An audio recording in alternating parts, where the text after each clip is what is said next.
رانا صاحب آپ کی طرف آتے ہیں۔ رانا صاحب یہ بتائیے، مولانا صاحب کہہ رہے ہیں کہ پانی پلوں کے نیچے سے بہہ چکا ہے، آپ کو اس وقت کیا اپرچونٹی نظر آتی ہے خان صاحب کے پاس ابھی اپنی یہ وزارت عظمیٰ کی کرسی بچانے کے لیے؟ اگر میں کہوں کہ آپ ان کی سٹرینتھ کو میئر کریں تو اس وقت بھی خان صاحب کے پاس کیا سٹرینتھ ہے پارلیمان کے اندر؟ دیکھیں واسف صاحب، ایک تو ذہن میں رکھیے گا کہ آج کے بعد 5 دن ہیں، یعنی آج کے دن ڈال کے 5 دن بنتے ہیں ابھی تحریک اعتماد کے۔ اگر 3.5 سال یا 4.25 سال کا عرصہ آپ کے ساتھ گزارنے والے لوگ، خان صاحب کے ساتھ گزارنے والے لوگ کسی اور طرف جا سکتے ہیں تو 3 یا 4 دن یا 2 دن کا عرصہ گزار کے وہ واپس بھی آ سکتے ہیں۔ یہ ایک تو ذہن میں رکھیے گا کہ ٹھیک ہے، اس وقت کوئی شک نہیں ہے کہ ایک بڑی تعداد جو ہے اپوزیشن کے پاس موجود ہے، اور اس تعداد میں زیادہ لوگ وہ ہیں جنہوں نے 3.5 سال مزے اڑائے ہیں، جنہوں نے مزے لیے ہیں، جو اقتدار میں رہے ہیں، اب وہ اس طرف چلے گئے ہیں۔ اور اگر واقعی پارلیمنٹ کے اجلاس سے پہلے ایک اہم اجلاس ہوتا ہے اور اس اجلاس پہ یہ چیز ثابت ہو جاتی ہے کہ اس باقاعدہ یہ جو تحریک اعتماد ہے، اس کے پیچھے کوئی اور ہاتھ ہے، کوئی اور قوتیں جو ہیں اس میں استعمال ہو رہی ہیں اور استعمال کر رہی ہیں، تو ذہن میں رکھیے گا پھر میچ کا آخری ڈے جو لاسٹ ڈے ہوگا اس پہ وکٹ جو ہے، سیاسی وکٹ، وہ کسی طرف بھی جا سکتی ہے، ٹرن بھی لے سکتی ہے، اس سے عمران خان کی بولنگ بھی بہترین ہو سکتی ہے اور اس پہ کچھ لوگ آؤٹ بھی ہو سکتے ہیں۔ آج کا دن پہلا دن تھا میچ کا، اور سیاسی میچ کے پہلے دن میں اپوزیشن نے بہترین کام کیا، کئی وکٹیں گرائیں عمران خان کی۔ اب دیکھنا اگلے 4 دنوں میں کیا ہوتا ہے، لیکن اگلے 4 دن بڑے اہم 4 دن ہیں۔ ان 4 دنوں کی اہمیت کا آپ یہاں سے اندازہ لگا سکتے ہیں کہ آج کی جو بریفنگ تھی صحافیوں کے لیے، سینئر صحافیوں کے لیے، اس بریفنگ میں وہ چیز نہیں دکھائی گئی جو دکھائی جانی تھی۔ آج بھی انہوں نے 2 پتے کھیلے، ایک تو کہا کہ میں یہ خط صحافیوں کو دکھا رہا ہوں، سینئر صحافیوں کو دکھاؤں گا، کیبنٹ ممبرز کو دکھاؤں گا اور اپنے اتحادیوں کو دکھاؤں گا۔ وہ تمام لوگ جو 3 دن سے یہ مطالبہ کر رہے تھے کہ یہ خط جو ہے چھپا کیوں رہے ہیں، دکھاتے کیوں نہیں ہیں، اب وہ سارے کے سارے کہنا شروع کرنے جی نہیں یہ خط نہ دکھائیں، مہربانی کر کے صحافیوں کو نہ دکھائیں، اتحادیوں کو نہ دکھائیں، کیبنٹ۔ بھئی عجیب بات ہے، تم ہی لوگ تو یہ کہہ رہے تھے 3 دن سے کہ یہ خط جو ہے اگر ایسا ہے تو عوام کے سامنے آنا چاہیے، عوام کو اعتماد میں، وہ اب وہ لینے لگا ہے تو آپ ڈر گئے ہیں، خوفزدہ ہو گئے ہیں، آپ کہتے ہیں یہ تو آفیشل سیکرٹ ایکٹ لگے گا اس پر اور یہ ہو جائے گا اور تعلقات۔ یہی تو عمران خان نے اتوار کو کہا تھا کہ یہ خط میں اس لیے پبلک نہیں کر رہا کہ پاکستان کے مفادات کو نقصان پہنچ سکتا ہے، پاکستان کے تعلقات خراب ہو سکتے ہیں۔ صحیح، مجھے کوئی شک نہیں ہے کہ اس طرح کی دھمکی دی گئی ہوگی، کیونکہ میں جو میری صحافتی ایک زندگی گزری ہے 40-45 سال، یہ چیزیں میں پہلے بھی دیکھ چکا ہوں۔ یہ بھٹو صاحب نے بھی جو خط لہرایا تھا وہ درست خط تھا بالکل۔ جرت اس سے پہلے بھٹو کے بعد کسی نے نہیں کی، نہ نواز شریف صاحب نے یا نہ یوسف رضا گیلانی صاحب نے، نہ محمد خان جنیجو نے، ارشاد صاحب کہ وہ آپ ایک سیکنڈ میری بات آپ ارشاد صاحب ساتھ رہیے گا۔ فیصل جاوید صاحب نے، سینیٹر فیصل جاوید صاحب نے ہمیں جوائن کیا، بہت شکریہ فیصل صاحب۔ فیصل صاحب، یہ جو آج خطاب تھا وزیر اعظم صاحب کا، یہ کس لیے، کن وجوہات کی بنا پہ مؤخر کیا گیا ہے؟ یہ تھوڑی مصروفیات ہے، ابھی بھی پرائم منسٹر کی میٹنگ چل رہی ہیں اور خطاب فی الحال مؤخر کر دیا گیا ہے، اور عمران خان صاحب جو ہیں وہ 100% جیت رہے ہیں، بلکہ جیت چکے ہیں، اور قوم کو خوشخبری، اور انشاءاللہ عمران خان صاحب ڈٹ کے کھڑے ہیں اور آخری گیند تک مقابلہ بھی کریں گے اور جیت کے بھی دکھائیں گے۔ جی فیصل صاحب، میں ارشاد عارف بول رہا ہوں، یہ جو خطاب ہے مؤخر ہوا ہے یا منسوخ ہوا ہے؟ اور مؤخر آج کے دن کے لیے ہوا ہے یا کل یا پرسوں بھی نہیں ہوگا، طویل عرصے کے لیے مؤخر ہوا ہے؟ نہیں، فی الحال تو مؤخر ہوا ہے اور باقی وقت کا تو تعین کیا جائے گا اور بتا دیا جائے گا۔ جی ہاں جی، اب فیصل یہ صاحب جو آپ آپ کہہ فرما رہے ہیں کہ ہم جیت رہے ہیں، اس کی کوئی ٹھوس وجہ بھی بتائیے، کیونکہ آپ کے جو اتحادی ہیں، باپ والے، ایم کیو ایم والے، وہ چلے گئے ہیں، تو اپوزیشن تو کہہ رہی ہے کہ آپ تو اکثریت کھو چکے ہیں، تو جیتنے کا کس طرح سے ہے؟ اپوزیشن سے آپ پوچھتے ہیں کیا ووٹنگ ہو چکی ہے؟ کیا انہوں نے 172 کا نمبر پورا کر لیا ہے؟ کیا ووٹنگ اسمبلی کے اندر ووٹنگ ہو چکی ہے جو یہ بات کر رہے ہیں؟ اس میں تو بھی ٹائم ہے۔ فیصل جاوید صاحب، اگر آپ اپنے منحرف اراکین کے صرف ایک بیان کے اوپر اسمبلی سے سپریم کورٹ سے رجوع کر لیں کہ وہ منحرف ہو چکے ہوئے ہیں، تو پھر اپوزیشن کے ساتھ بیٹھے ہوئے اتحادیوں کی بات کیوں نہیں مانتے؟ اپنی پارٹی کا جو ڈسپلن ہوتا ہے، جو پارٹی ہے، اور 63 جو اے ہے وہ بڑا واضح ہے اور اس کے مطابق ہی ساری انسٹرکشن جو ہیں وہ جاری کی گئی ہیں۔ اپوزیشن کو آج جتنا خوش ہونا چاہیے تھا، نہ اپوزیشن کے لیڈر خوش تھے، نہ جناب خالد مقبول صدیقی صاحب کو خوش نظر آ رہے تھے، انہوں نے بیان بھی بڑا مبہم سا دیا۔ اس کی وجہ شاہ صاحب ایک ہو سکتی ہے وہ جو ایک پرائم منسٹر نے آج صبح سے ایک دباؤ بنایا ہوا تھا نا، خط دکھانے جا رہا ہوں، اتحادیوں کو دکھانے جا رہا ہوں، فلاں کو دکھانے جا رہا ہوں، اور وہ کہہ رہے ہیں کہ اس خط کا تحریک عدم اعتماد کے ساتھ ایک تعلق ہے، تو یہ ایک وجہ ہو سکتی ہے ایک دباؤ کی اپوزیشن۔ لیکن یہ بڑی حیران کن بات ہے کہ ایک قومی سلامتی کا ایشو ہے، قوم کے مفاد کا ایشو ہے، اور وہ کل تک جو اتحادی تھے ان کو بلاتے ہیں، وہ جانا چاہیے ان کو، خالد مقصی صاحب کو اور خالد مقبول صدیقی صاحب کو جانا چاہیے تھا، دیکھنا چاہیے تھا، اور آ کے پریس کانفرنس میں کہہ سکتے تھے کہ ہم دیکھ کے آئے ہیں، اس میں کچھ بھی نہیں ہے، پرائم منسٹر ایسے ڈرامہ کر رہے ہیں۔ یہ بھی بڑی حیران کن بات ہے کہ وہ کیوں نہیں گئے، ان کو تو جانا چاہیے تھا۔ یہ تو ایک بہترین موقع تھا کہ جب انہوں نے اپنا مائنڈ بنا لیا کہ ہم نے اپوزیشن کے ساتھ جانا ہے، تو وہ جا کے خط دیکھتے اور اس کے بعد آ کے کہتے کہ جناب پرائم منسٹر ڈرامہ کر رہے ہیں۔ پہلے تو ہم تھوڑا سا تذبذب کا شکار تھے، اب شاہ صاحب آپ نہیں سمجھتے کہ چودھری برادران کی وزاداری اور ایم کیو ایم کے رویوں میں کچھ فرق ہے؟ چودھری برادران فیصلہ کر کے بھی چلے جاتے ہیں، ایم کیو ایم نے اگر فیصلہ کر لیا ہے تو اس نے مناسب سمجھا ہے کہ نہ ہی جایا جائے۔ نہیں دیکھیں، یہ آپ کوئی واپس تو نہیں جا رہے تھے نا، آپ تو خط دیکھیں، پرائم منسٹر آف پاکستان آپ کو بلا رہا ہے اس خط کے حوالے سے جس پر اپوزیشن کی طرف سے شکوک و شبہات کا اظہار کیا جا رہا ہے، تو وہ جا کے خط دیکھتے، واپس آ کے پریس کانفرنس میں بیٹھتے اور وہ کہتے جی ہم خط دیکھ چکے ہیں۔ جو شہباز شریف صاحب، مریم نواز صاحبہ، مولانا فضل الرحمان، آصف زرداری صاحب، بلاول صاحب 3 دن سے کہہ رہے ہیں، وہ درست کہہ رہے ہیں، یہ ایک ڈرامہ ہے، کوئی خط نہیں ہے، یہ ہمیں صرف بہلانے پھسلانے کی اور قوم کو اور ارکان اسمبلی کو بہلانے پھسلانے کی کوشش تھی۔ ہم اب مزید مطمئن ہو کے آ گئے ہیں، ہمارا اطمینان قلب ہو گیا ہے کہ ہم نے جو اپوزیشن میں جانے کا فیصلہ کیا ہے وہ 100% درست ہے۔ نہیں تو ارشاد صاحب یہ دوسرا پہلو تو یہ بھی ہے نا کہ ایم کیو ایم کو اب اس بات پہ اور اس بیانیے پہ ٹرسٹ ہی نہیں ہے جو عمران خان صاحب بات کر رہے ہیں اور یا جو دیگر کیبنٹ ممبر بات کر رہے ہیں، اس لیے انہوں نے یہی بہتر سمجھا کہ وہ اپوزیشن کی بات سن لیں۔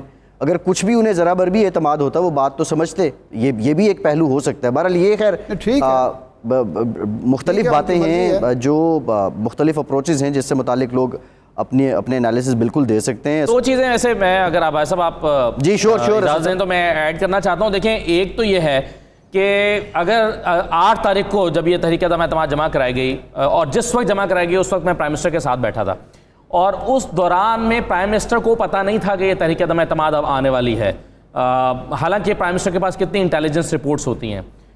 پاکستان میں کسی کو پتہ نہیں تھا یہ کہ تحریک عدم اعتماد آ رہی ہے، لیکن ایک دن پہلے جو خط لکھنے والے ہیں ان کو یہ پتا تھا کہ کل تحریک عدم اعتماد آ رہی ہے، تو اس کا مطلب ہے کہ پرائم منسٹر جو کنیکٹ کر رہے ہیں، ڈاٹس کنیکٹ کر رہے ہیں کہ تحریک عدم اعتماد اور اس کا تعلق ہے، تو اور ہماری جو اپوزیشن کی جماعتوں کے کچھ لوگ نوئنگلی یا ان نوئنگلی استعمال ہو سکتے ہیں، اس خدشے کا وہ اظہار کر رہے ہیں، تو اس میں ایک وزن محسوس ہوتا ہے۔ دوسری بات جو چودھری پرویز الہی صاحب کی ہو رہی ہے کہ اگر یہ سب کچھ ایک پلان ہے اور جو اتحادی ہیں اور ان کے ماسٹرز ہیں، اپوزیشن کے ماسٹرز، چودھری پرویز الہی نے ہو سکتا ہے یہ فیصلہ اس لیے بھی کیا ہو کہ ان کے پاس کوئی راستہ نہیں بچا تھا، کیونکہ وہ چیف منسٹرشپ سے نیچے کچھ لینا نہیں چاہتے تھے، اور چیف منسٹرشپ دینے سے پی ایم ایل این نے ان کو صاف انکار کر دیا تھا۔ اور ظاہر ہے جب حکومت اپنے نمبرز کیلکولیٹ کر رہی ہے تو یہ کاؤنٹنگ اپوزیشن کے پاس بھی موجود ہوگی کہ ہم چودھری پرویز الہی کے بغیر بھی 174 172 کو کراس کر سکتے ہیں، تو ہم ان کو چیف منسٹرشپ آفر نہیں کر سکتے۔ اور جب انہوں نے دیکھا کہ مجھے یہاں سے تو مل ہی نہیں رہی، تو کیوں نہ پھر میں یہ بتاؤں کہ ہمارے جو نیچرل الائنس ہیں وہ یہ ہیں، اور ہم اپنے فطری اتحادی کے ساتھ جا رہے ہیں، ہم اصولوں پہ جا رہے ہیں، ہم نے آئندہ بھی الیکشن لڑنا ہے، اور پلس یہ کہ حکومت ان کو چیف منسٹرشپ بھی آفر کر رہی ہے۔ تو میرا خیال ہے یہ جو ایک ابہام ہے کہ اتحادیوں میں سے آدھے لوگ ادھر گئے ہیں آدھے لوگ ادھر کیوں ہیں، اس کے پیچھے وجہ یہ ہو سکتی ہے۔ یہ بتائیں ابتدائی طور پہ جب یہ فیصلہ کیا گیا کہ اتحادی جماعتیں تمام مل بیٹھیں گی، مشاورت سے باتیں ہوں گی، جو سفارشات آئیں گی اسی کی روشنی میں متفقہ فیصلہ ہوگا، نقطہ اختلاف کہاں پہ پیدا ہوا کہ جس کی وجہ سے اتحادی بٹے ہوئے دکھائی دیے؟ میرا خیال ہے چودھری پرویز الہی کو جیسے میں نے پہلے کہا کہ ان کو بہتر آفر بھی ملی ہے حکومت کی طرف سے، اور اس سے زیادہ بات یہ ہے، وزندار بات یہ ہے کہ ان کو اپوزیشن کی طرف سے کچھ نہیں مل رہا تھا۔ چیف منسٹرشپ وہ چاہتے تھے، اس سے کم وہ چاہتے نہیں تھے، اور نون لیگ کسی قیمت پر ان کو دینے کے لیے تیار نہیں تھی، تو ان کے پاس کوئی راستہ نہیں تھا۔ دوسرا یہ ہے کہ اگر آپ سبسٹنس دیکھیں کہ ایم کیو ایم کو کیا ملا ہے، تو ایم کیو ایم کو جو چیز پی ٹی آئی آفر کر سکتی تھی، حکومت آفر کر سکتی تھی، کم و بیش وہی ملا ہے۔ اس کے علاوہ جو چیزیں ملی ہیں وہ صرف کاغذی باتیں ہیں۔ ان کو گورنرشپ مل سکتی ہے, پورٹ اینڈ شپنگ کی منسٹری مل سکتی ہے, یہ ان کو پیپلز پارٹی بھی دے دے گی, یہ ان کو حکومت بھی دے دے گی, لیکن جو اضافی چیزیں ان کو ملی ہیں اس کے بارے میں صرف آخری جملہ صرف میں یہ کہنا چاہوں گا کہ جو چیزیں پیپلز پارٹی نے اس کے علاوہ ایگریمنٹ میں ان کو دی ہیں, اس کے بارے میں یہ کہوں گا کہ معاہدے جو ہیں وہ قرآن و حدیث نہیں ہوتے, یہ ذہن میں رہے. جی بالکل ٹھیک ہے صاحب, لیکن نیچرلی دیکھا جائے تو جو سوٹ کرتا ہے, یہ چودھری پرویز لائی صاحب کا جو معاملہ ہے نا, میرا خیال ہے مس ہینڈلنگ بھی گورنمنٹ سے ہوئی ہے. جب یہ ملاقات ہوئی, یہ طے پا گیا کہ چودھری پرویز لائی صاحب وزیر اعلیٰ پنجاب ہوں گے, امیدوار ہوں گے وفاقی حکومت کے اور تحریک انصاف کے, تو فوری طور پر جو بیانات جاری ہوئے اور شہباز گل صاحب نے ٹویٹ کر دیا, میرا خیال ہے یہ ایک غیر سیاسی فیصلہ تھا. اس سے چودھری صاحب کو نقصان پہنچا, اس سے حکومت کو نقصان پہنچا. اگر 2-4 گھنٹے چودھری صاحب کو یہ فیصلہ جو ہے یہ خفیہ رکھا جاتا اور چودھری صاحب کو مل جاتے تو وہ جا کے ایم کیو ایم کو بھی شاید منا لیتے اور شاید باپ پارٹی جو ہے وہ اعلان نہ کرتی. لیکن جلد بازی کی وجہ سے ایم کیو ایم نے یہ سوچا, ایم کیو ایم اور باپ نے یہ سوچا کہ چودھری صاحب اکیلے فیصلے کر رہے ہیں, اپنے مفاد کو دیکھ رہے ہیں, ہمیں بھی اپنا فائدہ دیکھنا چاہیے. ایک بات. دوسرا جو ایم کیو ایم کا معاملہ ہے, دیکھیں موجودہ حکومت کے ساتھ انہوں نے جو اتحاد توڑا ہے وہ 2 ان کی شکایات ہیں, وہ کہتے ہیں جو جن کا ازالہ نہیں ہوا. نمبر 1 کہ ہمارے جو 300 یا 200 یا 400 کارکن پکڑے ہوئے ہیں جن کو مسنگ پرسن قرار دیتے ہیں, ان کو رہا نہیں کیا گیا وعدے کے باوجود. دوسرا جو دفاتر ہیں ان کے وہ نہیں کھولے گئے. جی اچھا, جو مجبوری خان صاحب کی تھی وہی مجبوری موجودہ اتحادیوں کی بھی ہوگی.